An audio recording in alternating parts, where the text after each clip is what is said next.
اللہ کے نبی صلی اللہ علیہ وسلم کے مبارک صحابہ جو قرآن کے ساتھ جڑے، اللہ نے کتنا مرتبہ عطا فرمایا. آئیے جناب صدیق اکبر رضی اللہ تعالیٰ عنہ، کیا شان تھی صدیق اکبر رضی اللہ تعالیٰ عنہ.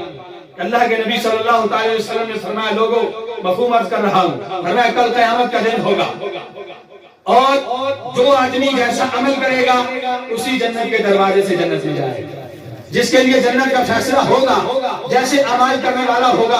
اگر اس کو نماز سے زیادہ لگاؤ ہوگا نماز والے دروازے سے جنت میں جائے گا. اگر صدقہ و خیرات سے زیادہ لگاؤ ہوگا صدقہ و خیرات والے دروازے سے جائے گا. اگر روزے میں زیادہ مگن ہوگا روزے والے دروازے سے جائے گا. غرض جنت کے آج دروازے ہیں. جس بندے کو جس عمل کے ساتھ دنیا میں لگاؤ ہوگا اسی دروازے سے جنت میں جائے گا.